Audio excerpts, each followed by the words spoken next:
En 3, 2, 1.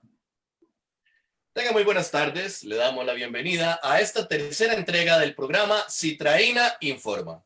El día de hoy vamos a trabajar la temática del empleo público y la vamos a relacionar con la reforma que plantea el proyecto de ley 21738 al régimen de empleo del INAH. Para eso contamos con la participación de don Jorge Coronado, pero antes de darle la palabra y de presentar a don Jorge Coronado, vamos a darle también la bienvenida a don Ricardo Jara, el secretario general de Citraína. Bienvenido, don Ricardo. Muchas gracias, don Esteban. Muchas gracias, televidentes. Espero que los funcionarios del Instituto Nacional de Aprendizaje, este programa del día de hoy sea de bastante consideración ante un proyecto 21738 que pretende crear un nuevo régimen de contratación a lo interno de la institución.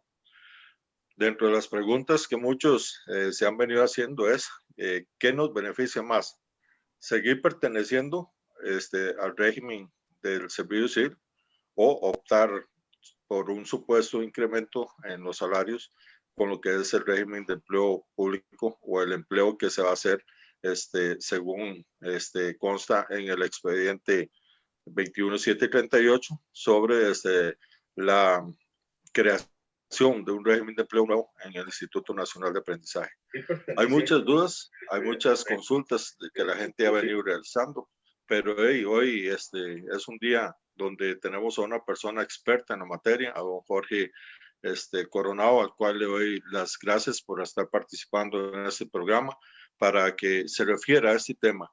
Y de una vez, una bienvenida a don Jorge Coronado y nuestro agradecimiento de parte del Sindicato de Trabajadores del Instituto Nacional de Aprendizaje, porque la verdad está en las personas incierta, es una situación incierta de qué es más rentable para el trabajador público en este momento, si el empleo público o en este caso del Instituto Nacional de Aprendizaje, mantenernos bajo el régimen del servicio civil. Muchas gracias, don Esteban, perdón, don Marcos, y le doy la palabra a don Jorge, y muchas gracias, don Jorge, y bienvenido al programa. Sí, vamos primero que todo a presentar a don Jorge Coronado para que ustedes sepan quién es don Jorge Coronado. Él es sociólogo de la Universidad de Costa Rica, también tiene estudios en ciencias políticas, se especializó en la Universidad Libre de Estudios Superiores de Berlín, en la Escuela Libre de Estudios Superiores de Berlín, en lo que es economía política, es un activista social y es miembro de la Red Latinoamericana para la Justicia Económica y Social, Latindad. Bienvenido, don Jorge, muchas gracias. Bueno, un gusto, Esteban, a Ricardo. Es un gusto estar en este importante panel hoy, que vamos a hablar de estos temas que son fundamentales para los y las trabajadoras del INAH. Así que quedamos en disposición de aprovechar estos minutos al máximo y ojalá que les sea de mucho interés lo que vamos a conversar. Don Jorge es una persona que ha estado estudiando recientemente el proyecto del empleo público.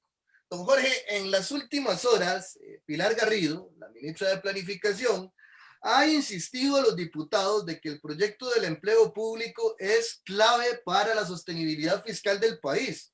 Ha dicho que la nueva ley del empleo público implicaría un ahorro de 243,000 millones anuales al erario público y que para esto se requiere de un salario global, que esto implicará un solo régimen de empleo para el empleo público. Queríamos hacerle la siguiente pregunta. ¿En qué consiste este mentado proyecto del empleo público y qué riesgos implica para las personas trabajadoras y la economía del país? Muchas gracias, Esteban, y qué bueno que colocas esta pregunta. Este proyecto de empleo público no es de ahora, tiene ya 2 años. Incluso el gobierno, este mismo gobierno, tuvo que retirar la versión anterior porque los partidos políticos aliados al gobierno, Liberación, La Unidad, fuerzas de los partidos neopentecostales, le exigieron que tuviera que ser más radical. Perdón. Lo primero que hay que decir es que vean qué interesante cómo la ministra va modificando los argumentos de cuál era el propósito de este proyecto. Cuando lo presentaron por primera vez, ella insistía que lo que querían era ordenar el empleo público porque había muchos regímenes, porque había muchas condiciones, porque había muchos escalafones salariales, muchas instituciones, y lo que querían era un reordenamiento. Hoy, como usted lo dice, Esteban, el objetivo es simplemente decir, vamos a meter en una camisa de fuerza a todo el mundo salarialmente con el fin de ahorrar recursos. Y ya esta mentira, porque es una mentira, nos la habían venido planteando, al igual que cuando en el 2018 con el proyecto de combo fiscal. Cuando el proyecto del combo fiscal nos dijeron que si no se aprobaba, el país iba a entrar en una crisis insostenible en términos financieros. Bueno, se aprobó el proyecto a pesar de toda la oposición que hicimos las organizaciones sociales y sindicales, incluidos ITRAINA. ¿Y qué es lo que vemos incluso antes de que surgiera la pandemia, antes de marzo de este año? Que en el 2019, a un año de aplicado el combo fiscal, las finanzas públicas seguían igual de deterioradas. Entonces no había ningún argumento real, verídico, y es lo mismo que están diciendo ahora. Yo quisiera plantear lo siguiente. Este proyecto es una exigencia planteada por la OCDE, por la OCDE, por la Organización para la Cooperación Cooperación Económica al Desarrollo. ¿Qué dice la OCDE? La OCDE está planteando, y lo hizo en la recomendación del 2018, y lo ratificó en la recomendación a Costa Rica en el 2019, que el sistema actual de compensación del sector público debe ser simplificado y que había que entrar a un sistema de salario único, porque lo que significa es iniciar ese proceso de transición en la forma más inmediata posible. Ese es el propósito central. Ya no hay ningún interés de reordenar nada, sino simplemente de precarizar las condiciones salariales. Y ahora la ministra también nos anuncia, Esteban, que lo que se va a ahorrar representa un 0.7 o 70% del Producto Interno Bruto por año. Repito el número, 0.70% del PIB. Bueno, y resulta que la amnistía tributaria que se le dio el año pasado a todas las empresas que estaban morosas, las grandes empresas que estaban morosas, representó el 0.88% del PIB. O sea que lo que le regalaron en amnistías tributarias a ese grupo de grandes empresas es mayor incluso que lo que se va a ahorrar en términos financieros. Y es que no quieren tocar los verdaderos intereses económicos, que son los intereses económicos de las grandes empresas y sectores económicos. La evasión representa de IVA y renta, representa un 8% del PIB, un 8%. Y lo que se va a ahorrar con este proyecto es un 0,70%. Las exoneraciones que se le brindan a todo el sector privado de este país representa un 5,34% del PIB, y lo que se va a ahorrar reduciendo salarios es un 0,70%. Lo que se les entrega a los importadores que no paguen impuestos en sus importaciones es un 2% del PIB anual, y mientras a los trabajadores se les recarga. Por eso estamos diciendo que este es un proyecto antilaboral, regresivo, antidemocrático y autoritario. Yo quiero poder explicar a lo largo de estos minutos por qué decimos eso. Es antilaboral, es la reforma más radical que se ha hecho en el sector público. Nosotros tenemos un Estado institucional, un Estado público diverso, con instituciones diversas, con objetivos diversos, con responsabilidades y tareas diversas. No es un Estado o un sector público homogéneo. No lo es, no puede serlo, porque el Estado tiene funciones diversas. No es solo policía, no es solo cobro de impuestos.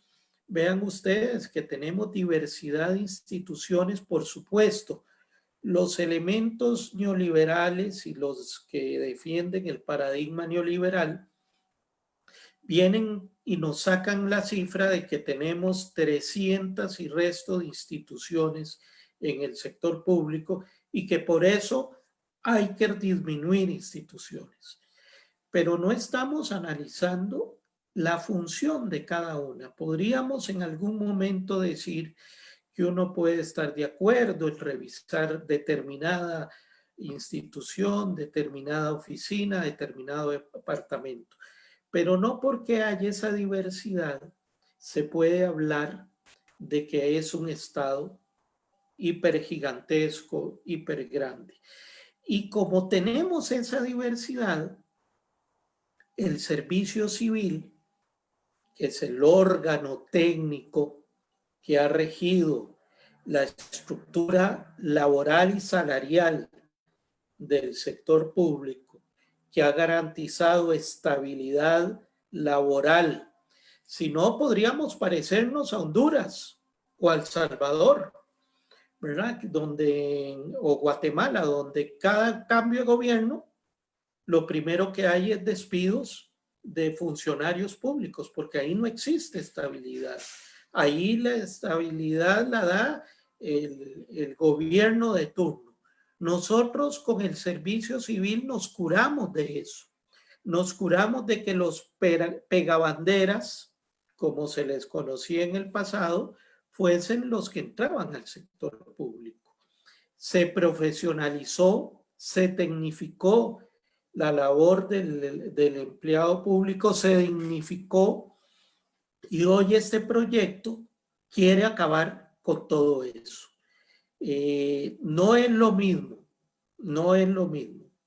un chofer, para poner el ejemplo, en el Consejo Nacional de Producción, un chofer que tiene que llevar a los técnicos a visitar los destacamentos agrícolas, las fincas.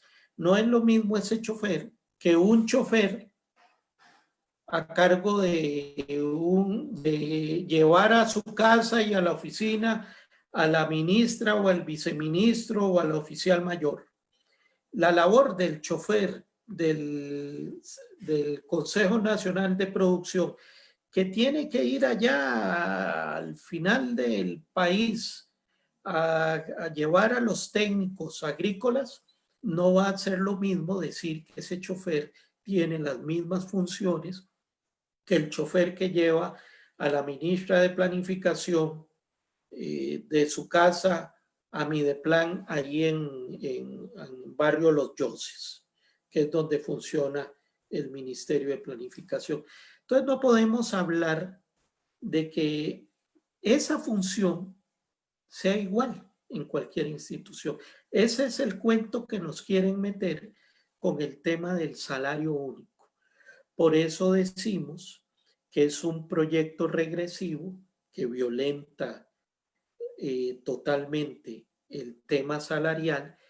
Es autoritario porque le quita al servicio civil la función histórica, técnica de regular y ordenar el recurso humano en el sector público. ¿Y se lo traslada a quién? A Mideplan, que no es, que tiene un ámbito técnico, pero tiene esencialmente un ámbito político.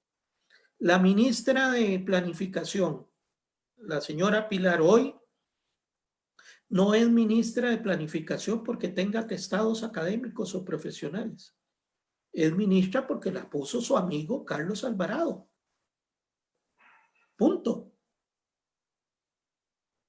Entonces, le vamos a pasar la conducción del recurso humano del sector público a un ente eminentemente político que responde a criterios políticos.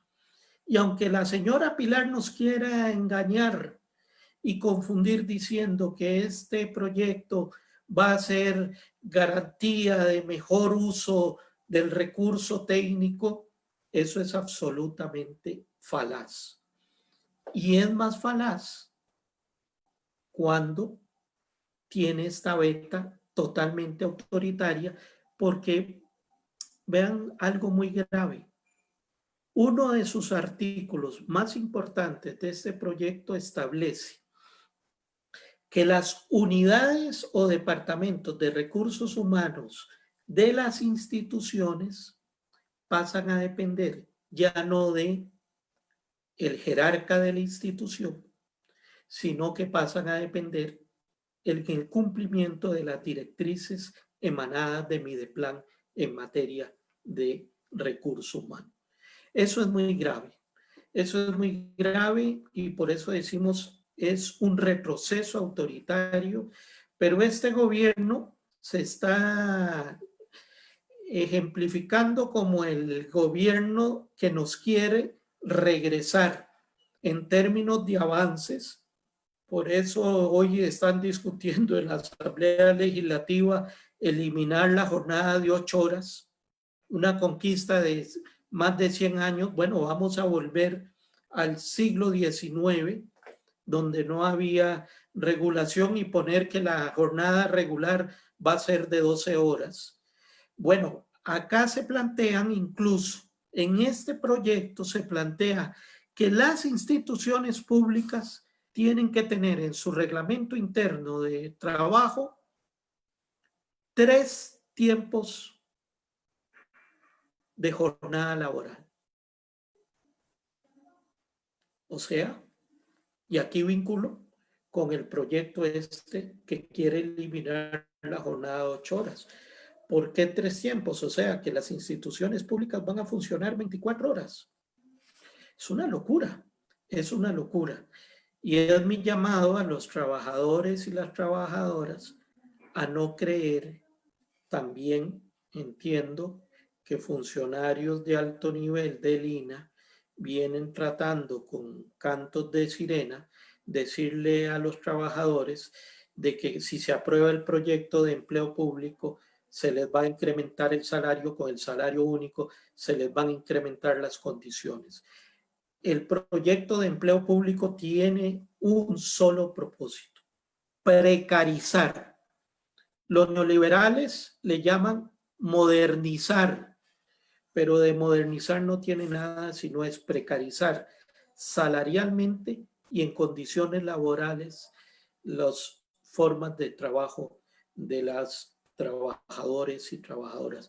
Perdón, Esteban, que me haya extendido en esta primera pregunta, pero usted me la planteó en forma de tan abierta que da pie para que hablemos de diversos tópicos, y no estoy tocando otros tópicos de empleo público, pero me parece que estos son los tópicos centrales más peligrosos que tiene este proyecto. sumamente interesante lo que nos dice don Jorge Coronado.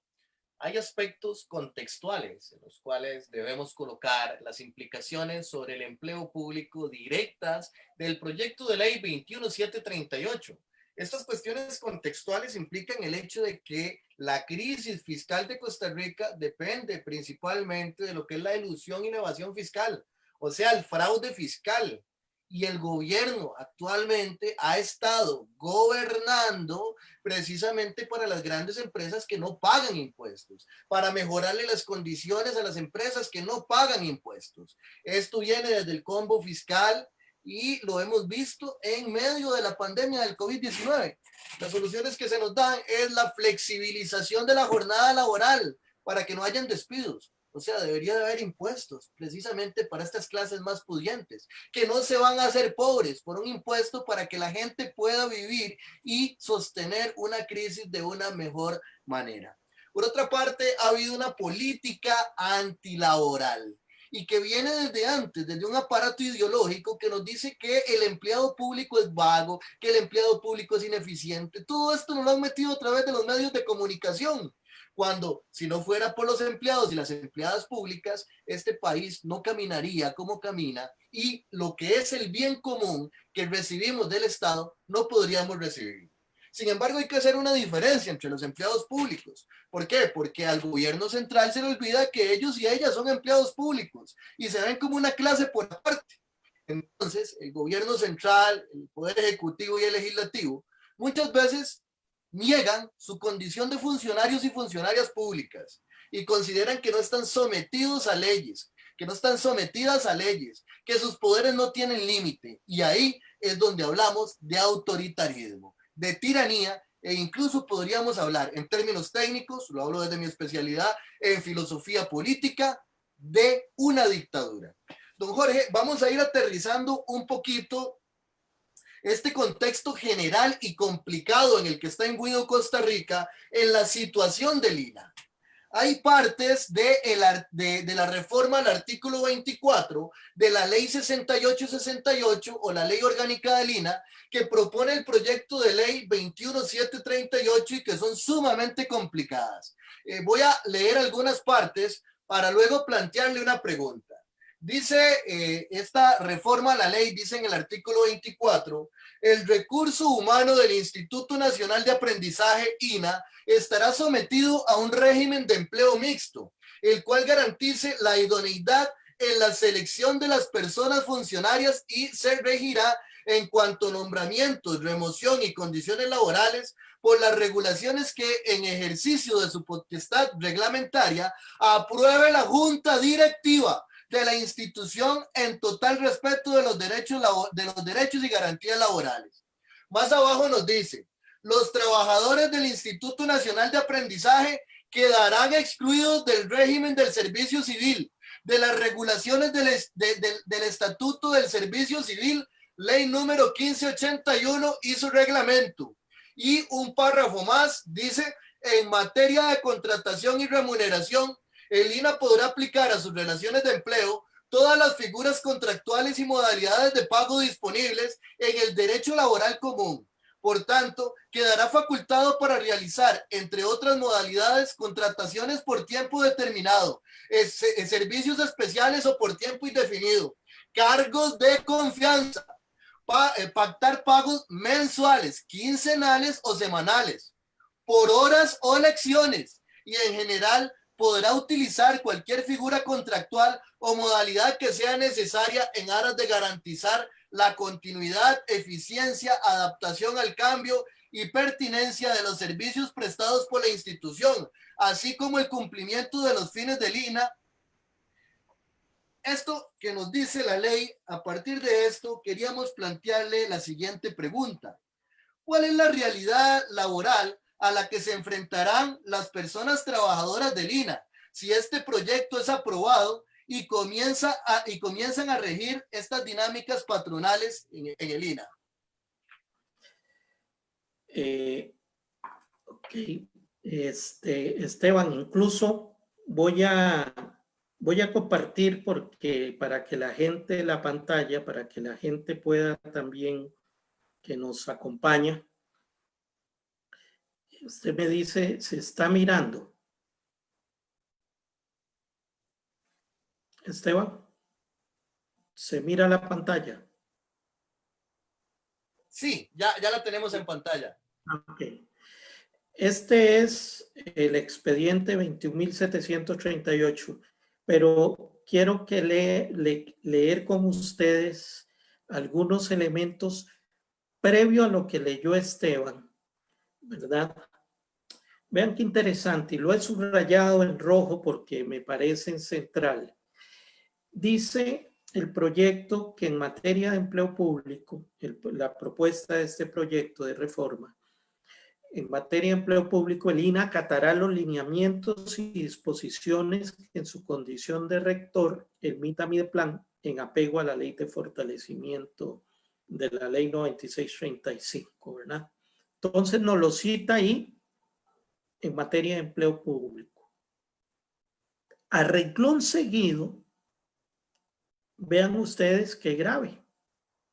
Para efectos de creación, supresión y modificación de plazas, nombramiento y desvinculación del personal, así como todo lo referente a la definición de temas salariales aplicables a la institución, se excluye al Instituto Nacional de Aprendizaje del sometimiento a las directrices, lineamientos y aprobaciones de la autoridad presupuestaria y de la sujeción a las disposiciones de la Ley de la Administración Financiera de la República y presupuestos públicos y sus reformas.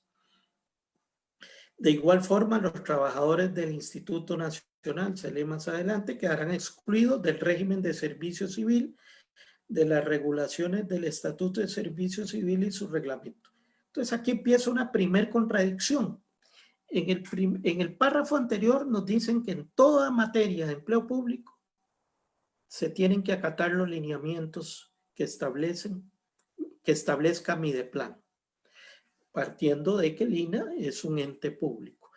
Pero a renglón seguido, en lo que es la organización del recurso humano, entonces ahí nos dice que no, que todo lo que crea, modificar plazas, eliminarlas, crearlas, cambiar, despedir gente, desvinculación, es que usan términos para tratar de confundirnos. Desvinculación es despido, ¿verdad? Entonces, nombramientos y despidos, en todo eso no se tiene que sujetar a nada. Y bueno, lo que se leía que le corresponde a la Junta Directiva establecer todos los criterios de estructura salarial y de nombramientos. Pero aún más grave, y yo quiero poner énfasis en esto, dice, en materia de contratación y remuneración, el INA podrá aplicar a sus relaciones de empleo todas las figuras contractuales y modalidades de pago disponibles en el derecho laboral común. ¿Qué quiere decir eso? Que se va a regir por el derecho privado. Y eso es muy grave. Eso es muy grave. En toda materia de recurso humano es el derecho común. Y es muy grave porque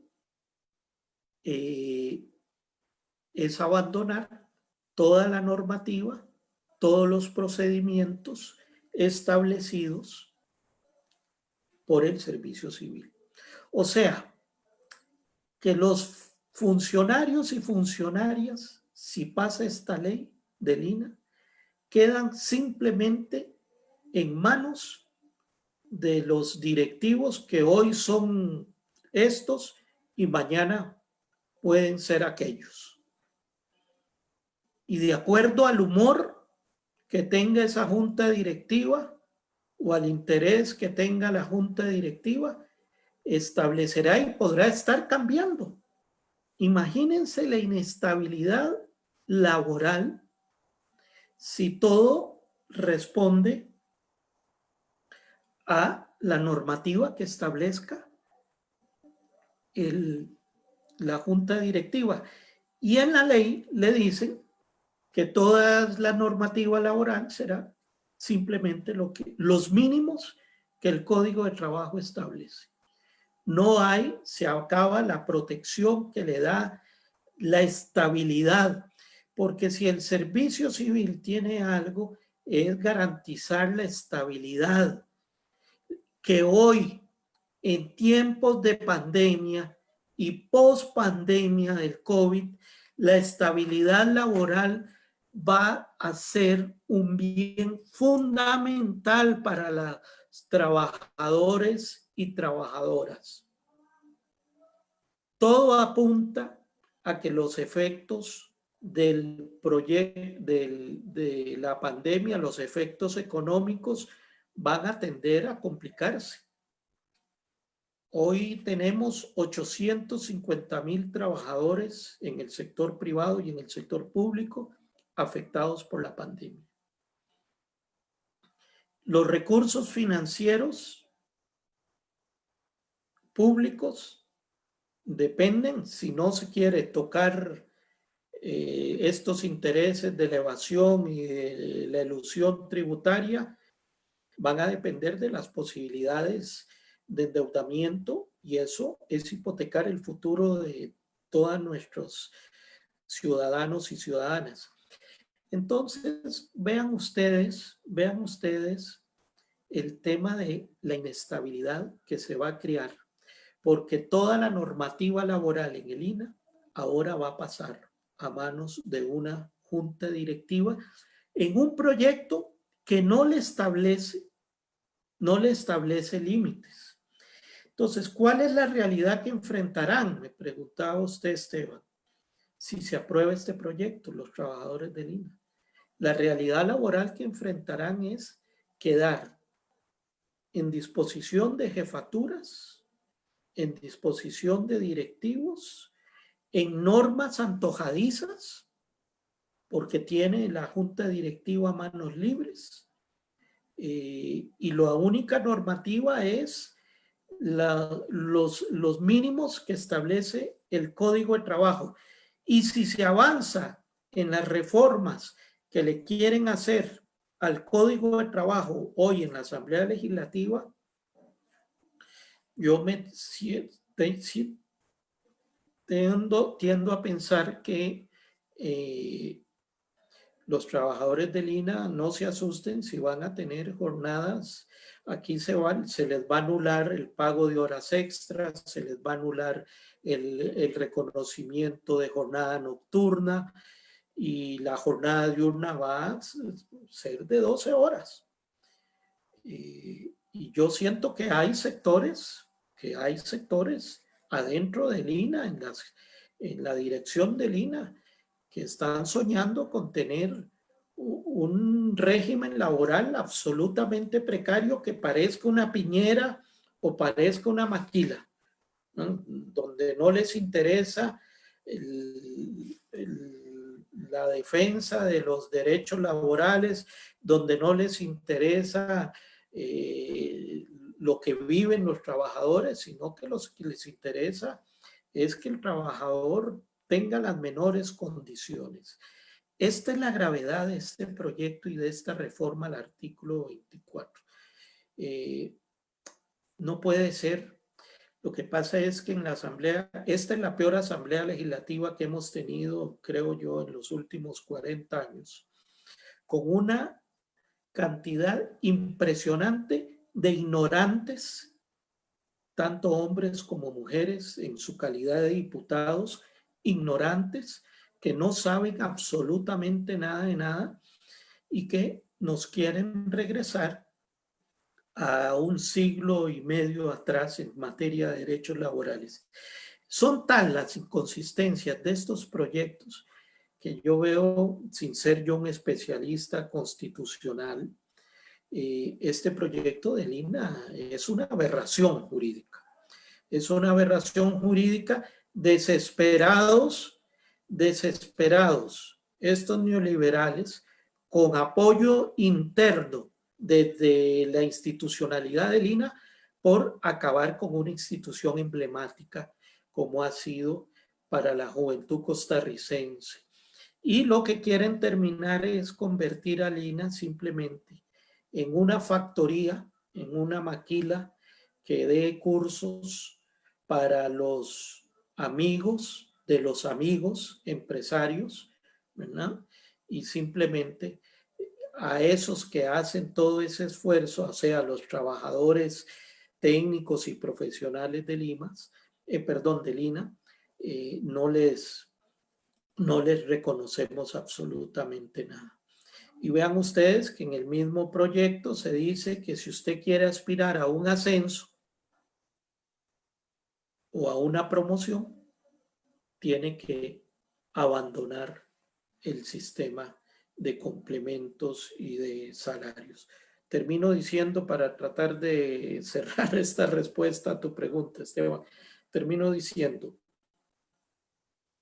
el salario compuesto, que implica salario base más complementos salariales, no es ni un privilegio ni una gollería. Es derechos que se han ido adquiriendo, fruto de ¿qué? De negociación colectiva que lo garantizan los sindicatos, el convenio colectivo. Y este proyecto de empleo público vinculado a lo del INA es un proyecto autoritario porque quiere eliminar el derecho a negociación colectiva para mejorar las condiciones salariales y laborales de los trabajadores. Mientras le estamos regalando exoneraciones a un montón de empresas que si preguntamos en esta reunión que estamos acá, nadie sabe. Aquí tenemos exoneración de más de 30 años a empresas que vienen recibiéndolas y no hemos hecho, nadie ha evaluado, nadie mira cuáles son las condiciones. Y mientras, cuando es hablar de los salarios de los trabajadores, ahí sí le quieren meter el diente. Entonces yo termino diciendo, ¿cuál sería la realidad laboral que enfrentarán los trabajadores del INA si pasa este proyecto? Es una realidad laboral precaria, de desmantelamiento de derechos y de condiciones laborales y de incremento de la explotación laboral, sin más ni menos. Quien diga otra cosa desde la jerarquía del INA miente alevosamente. Y yo los invito a que confrontemos conmigo si quieren, si dicen que yo no estoy diciendo la verdad. Contundentes palabras de don Jorge Coronado. Si usted tiene un préstamo que puede pagar el día de hoy con su salario, piense usted, ¿qué pasará si cambian las condiciones? Si usted por una medida de coacción X o Y tiene que pasarse el régimen del salario único para obtener un ascenso, para obtener algo dentro del INA. Piense usted, por ejemplo, las personas que van a ingresar nuevas y las que tienen que pasarse, las personas interinas y tienen que pasarse al nuevo régimen salarial. ¿Qué pasará si ganan por horas? Si ganan por lecciones, ¿tendrán acceso a crédito para hacer una vivienda, para comprarse un carrito? ¿Dónde queda la calidad de vida de las personas trabajadoras? La motivación de las personas trabajadoras es fundamental para que los servicios educativos sean de calidad y sean esenciales. Porque trabajamos para dar lo mejor de nosotros y de nosotras, pero para hacerlo tenemos que estar recibiendo calidad de vida. Eso es parte de una visión orgánica de la sociedad que está siendo mutilada, que está siendo pisoteada por estas nociones individualistas. La junta directiva del INA no es democrática. Está compuesta por 3 puestos de gobierno, 3 puestos de la UCAEP que se atribuye representar al sector productivo de Costa Rica. ¿Dónde quedan las cámaras de agricultura? ¿Dónde queda el sector agropecuario? Entonces, si es esta junta directiva la que va a determinar las relaciones laborales, como bien lo decía don Jorge, los amigos de los amigos de una élite de empresarios, entonces el INA va a estar destinada a generar mano de obra barata para los call centers, para las zonas francas. Hay esas relaciones que tenemos que estudiar con horizonte positivo, y el INA Esas relaciones, ya de la UCAEP son más que evidentes. Hay que ver estas relaciones con horizonte positivo. Entonces, ¿qué educación es la que va a brindar el INA? ¿Y bajo qué condiciones? Tenemos que pensar esto directamente. Antes de entrar a mandar saludos y hacer las preguntas que tenemos en el cajón de los comentarios a don Jorge Coronado, quiero hacer un pequeño anuncio. Y es un anuncio de denuncia porque el día de hoy el Sindicato de Trabajadores y Trabajadoras del Sector Privado ha denunciado que 3 trabajadores de la empresa Piñas Cultivadas de Costa Rica fueron despedidos por abrir una sección sindical. Vean ustedes las condiciones laborales en las que estamos entrando en Costa Rica. Este es el Sindicato de Trabajadores y Trabajadoras del Sector Privado. La libertad es un bien muy preciado, costarricenses, algo que tenemos que defender, algo que tenemos que tener muy presente como un derecho que es inalienable. Vamos a pasar a una serie de comentarios. Por acá don Jorge nos dice CHP Lorena, dice, es cierto que las instituciones que tienen los 2 sistemas de empleo mixto no han mejorado sus condiciones, más bien se han convertido en una debilidad más para los funcionarios. Qué buena, a mí no me gusta cuando cajoneramente se dice qué buena pregunta, pero la verdad es que, ¿cuál era el nombre de la compañera? Lorena CHP. Lorena. Lorena, era un punto que tenía entre los temas, pero como uno se emociona, se le van quedando. Es que, a ver, entiendo yo que en el INA vienen tratando de decirle a los trabajadores y las trabajadoras que el salario único es como tocar el cielo con la mano, que van a ganar 200, 300 mil colones más, que van a tener posibilidades gigantescas salariales, y eso es una falacia absoluta, absoluta. Yo le puedo hablar de la Contraloría, le puedo hablar del ICE, le puedo hablar del Sistema Bancario Nacional, le puedo hablar de Correos de Costa Rica, le puedo hablar de la Compañía Nacional de Fuerza y Luz, en fin, una variedad de instituciones donde empezaron aplicando el salario único. ¿Y qué es lo que ha demostrado? Uno, que se fueron de bruces algunos trabajadores, ¿no?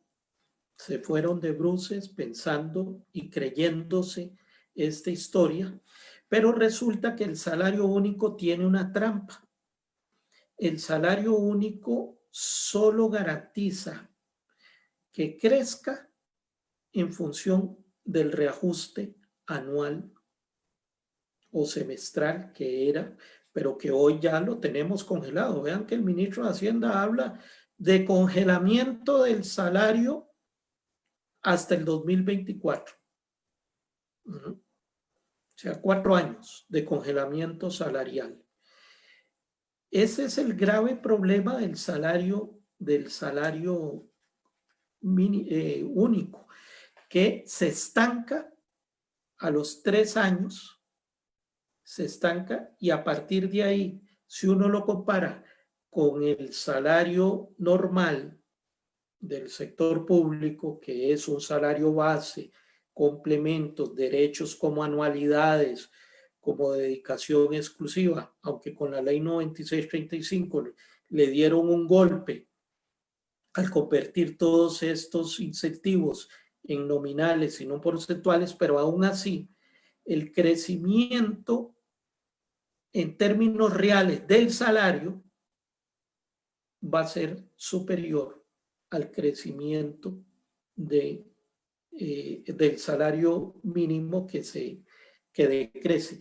Y entonces se han creado en las instituciones 2 situaciones muy complicadas. Unos trabajadores que empiezan a ver ahora, después de 3, 4 años, que migraron a ese modelo, y empiezan a ver que sus compañeros salarialmente no se compara. Esto es diferente. Esto es diferente cuando hablamos de los gerentes, jefaturas, que ahora la moda es que los gerentes, las jefaturas, los órganos de dirección, se les obliga a incorporarse al salario único. Pero esos funcionarios tienen un escalafón salarial diferente, mucho, mucho más alto. Entonces no nos comparemos con el salario ni de un gerente ni de una jefatura. Comparémonos con nuestros iguales. Y les cuento algo. Viera que en el proyecto de empleo público viene establecido que a esos puestos el proyecto de empleo público los exceptúa de considerarlo, porque son los amigos de los amigos. Ahí sí se sirven con cuchara grande. Entonces no les creamos. Yo asesoro a varios sindicatos.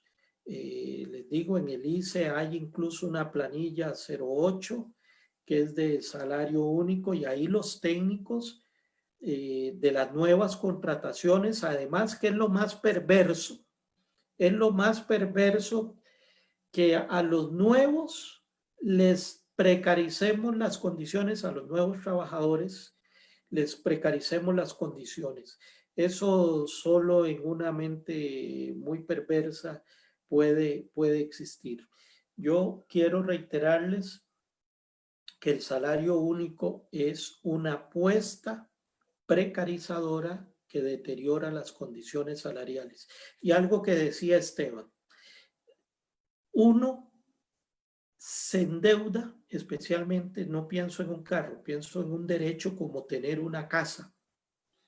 Y los trabajadores se meten en esos proyectos hipotecarios a 15 o 20 años. ¿Quién se va a meter a una apuesta de ese tipo con contrataciones a un mes, por horas, a 6 meses, que no sabes qué va a pasar el año entrante con tu contratación? Eso es mandar a la gente a que no puedan nunca aspirar a tener una mejor condición de vida, efectivamente. Y lo da la estabilidad laboral. Este proyecto rompe la estabilidad laboral.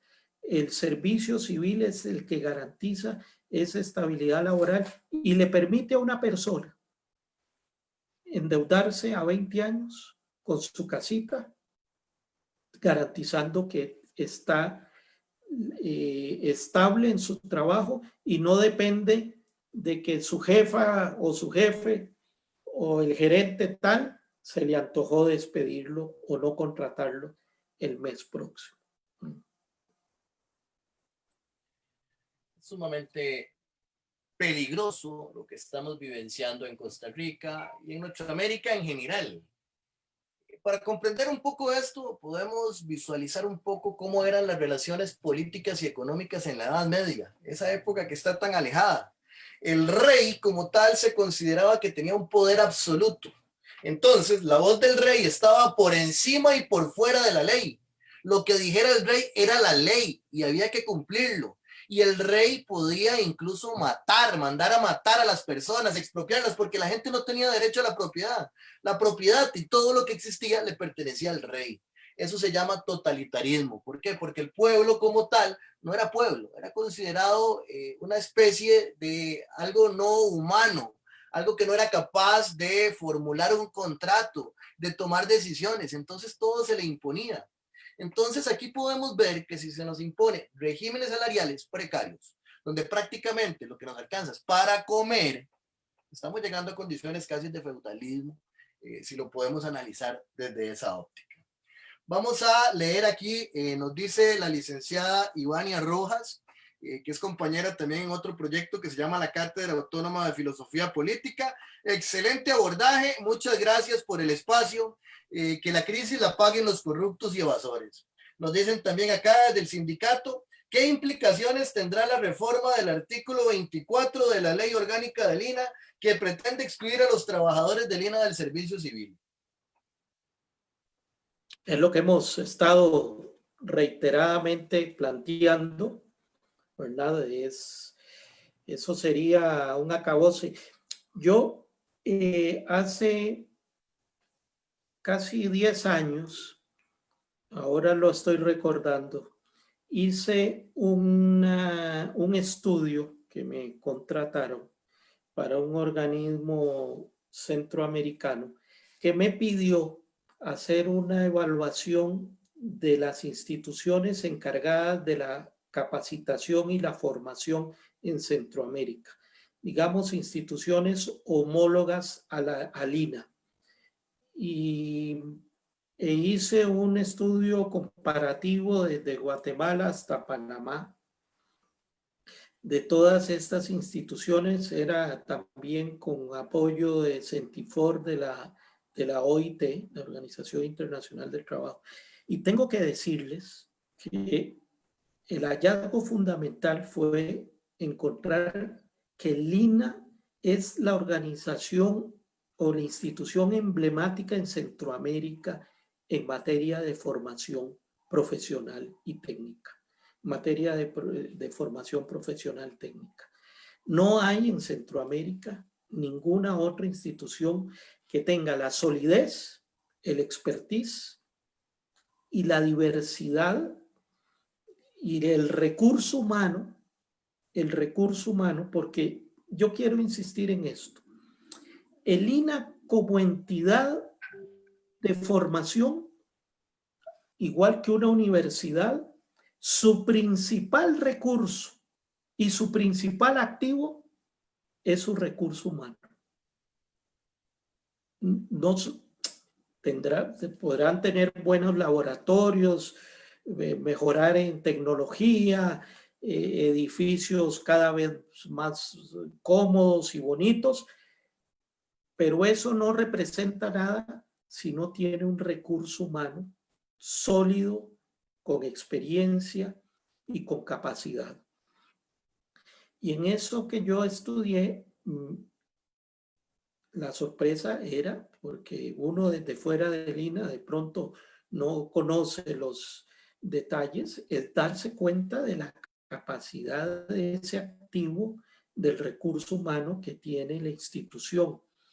Y hoy yo no sé en qué están pensando estos dirigentes que están al frente del INAH. Como bien vos decías, Esteban, con una junta directiva donde 3 nombrados por el Poder Ejecutivo de acuerdo a intencionalidades políticas, no para favorecer a la institución, y 3 de UCAEP que lo que quieren es que la formación del recurso humano le salga gratis. Ahí sí funciona el Estado, ¿verdad? Ahí sí el Estado no es enemigo, sino que vivo peleando porque yo no tenga que, como empresario, financiar al INAH y además que los cursos y la formación me la dé gratis. Entonces resulta que yo no entiendo realmente, es tan escaso perspectiva de largo plazo de los actuales dirigentes que están al frente de la institución, que no logran darse cuenta de que esto es llevarlo al despeñadero a la institución.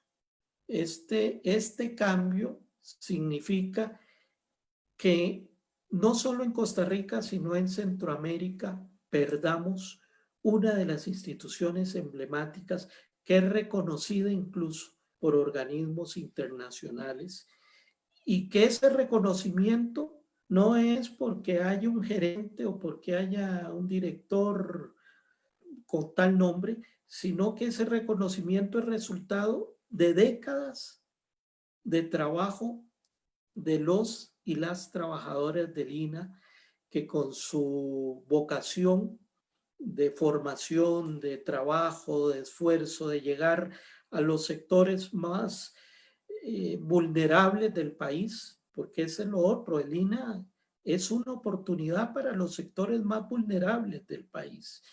Pero acá, como estos neoliberales solo piensan en el mañana inmediato y no les interesa, pues efectivamente es la única explicación. Yo quiero reiterar eso y decirles a los trabajadores y a las trabajadoras, esta reforma, este artículo 24, no tiene ningún viso de positivo en nada, en nada.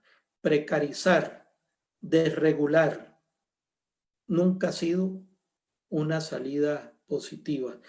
Y lamentablemente hoy en Casa Presidencial, quien maneja los hilos es André Garnier de Horizonte Positivo, la viceministra de la presidencia Silvia Lara, que hasta hace 4 meses o 3 meses era la directora de la AED, que es la otra organización, la directora ejecutiva, que es la otra organización hermana de Horizonte Positivo y que son hoy los que en las denuncias públicas se están viendo los grandes negociados junto con la UCAEP y de elementos de corrupción incluso existentes. Así que es muy grave y es un llamado a que movilicemos. La defensa del INAH también la están impulsando organizaciones sociales y sindicales porque el INAH es patrimonio nacional. El INAH no es ni de un gerente, ni de una junta directiva, ni siquiera de los trabajadores. Es una institución y un patrimonio de nuestro país que ha costado mucho, que ha costado mucho. Sumamente complicado y preocupante. La defensa del INAH es la punta del iceberg. En este proceso del proyecto de ley 21738 se han dado cuestiones que atentan contra la sustancia misma del derecho. ¿Cómo es posible que diputados, que son parte de los que proponen el proyecto, conformen la comisión donde se va a deliberar este proyecto? O sea, es un principio totalmente contrario a los fundamentos básicos de la democracia, del derecho mismo. ¿Cómo alguien va a ser juez y parte de un mismo proceso? Un vicio que se ha venido dando ya en Costa Rica. Lo podemos ver con la SUTEL, lo podemos ver con distintas entidades que estas políticas corruptas han empezado a generar como cánceres dentro del Estado mismo social de derecho. Lo podemos ver con estas figuras, personas que pasan de una organización al Estado, del Estado a una organización, que están velando por sus propios intereses, sus intereses privados. Entonces la defensa del INAH va desde mi plato de arroz y frijoles hasta mi derecho a la libertad, mi derecho a ser libre. Don Jorge, queremos agradecerle profundamente su participación el día de hoy en esta tercera edición de Cintra INAH Informa. Muchas gracias por participar. Vamos a darle las palabras a don Ricardo Jara para que haga un cierre a nombre del sindicato y luego le damos las palabras para que nos dé un mensaje final para la audiencia. Muchas gracias, compañeros televidentes, don Esteban, y principalmente a don Jorge Coronado por este espacio, por esta aclaración. Esperamos que este programa el día de hoy saque muchas dudas a nuestros funcionarios del Instituto Nacional de Aprendizaje ante qué es lo mejor, salir del servicio civil y abocarnos a un régimen de empleo desconocido en ese momento de acuerdo a lo que plantea el proyecto, ¿verdad? O defender al INAH. Aquí, compañeros, como secretario general del Sindicato de Trabajadores del Instituto Nacional de Aprendizaje, les solicito que nos unamos en esta lucha de defensa del INAH por el país, como lo dijo don Jorge Coronado. Tenemos que defender una institución emblemática, una institución que ha sido, bueno, las mejores en los últimos años en las calificaciones, de acuerdo a lo que hace el Ministerio de Hacienda incluso, y lo que hace la Contraloría, las calificaciones que nos brindan las instituciones, y con gente de compromiso y de calidad, debidamente capacitados para lo que sabemos hacer. Muchas gracias a usted, don Esteban, y nuevamente a don Jorge Coronado por el espacio, y nos vemos en la próxima edición. Un gusto. Jorge, un mensaje de cierre para nuestra audiencia. Yo nada más reiterarles, compañeros y compañeras, la estabilidad laboral, que hoy es el bien fundamental, está severamente amenazado con este proyecto. Esta es una amenaza inminente que pone en riesgo el futuro laboral de ustedes. Hay que decirle no a este proyecto, hay que enfrentarlo con fuerza, y les llamo a defender ya no solo la institución en que ustedes laboran, sino principalmente defender el derecho al trabajo, el derecho al empleo, que está muy, muy amenazado si esto avanza. Así que llamarles a respaldar las acciones que desde Citraína se están impulsando y no quedarse dormidos, porque quien no se prepare para defender su empleo, mañana será muy tarde si no lo hace en este momento. Y agradecerles la atención que nos han tenido y compartir con ustedes el interés de seguir conversando, y quedo atento a nuevos llamados, Esteban, que ocupen de este y otros temas relacionados, con mucho gusto, para poder aprovechar la oportunidad que nos brindan hoy estas redes y la virtualidad, a pesar de el momento tan difícil que vivimos. Cuídense, espero que todos y todas estén con buena salud, y hay que cuidarse, pero hay que también defender nuestro derecho humano, que es el derecho a un trabajo digno, a un salario digno, a una vida digna. Muchas gracias. Antes de irnos, saludos a Nidia Badilla, a La Vega Lara, a Rolando Sequeira, quienes han hecho comentarios por aquí, pero por cuestiones de tiempo vamos a dejarlo hasta aquí el programa. Les recordamos que el programa continúa en nuestra página de Citraína, y que lo pueden compartir con compañeros y compañeras de funcionarios y funcionarias, estudiantes del INA, y con el público en general, porque no hay una casa en este país donde no se conozca una persona que es llovina y que nos brinde calidad de vida a la población. Nos vemos la próxima semana en la siguiente edición de Citraína Informa. Muchas gracias, don Jorge Coronado. Estaremos en contacto. Bueno, hasta luego. Muchas gracias, don Jorge, en verdad se lo agradecemos, y ahí estamos en contacto. Mañana o más tarde te llamo ahí para hablar un poquito más con don Jorge, y agradecemos. Ya estamos afuera del programa.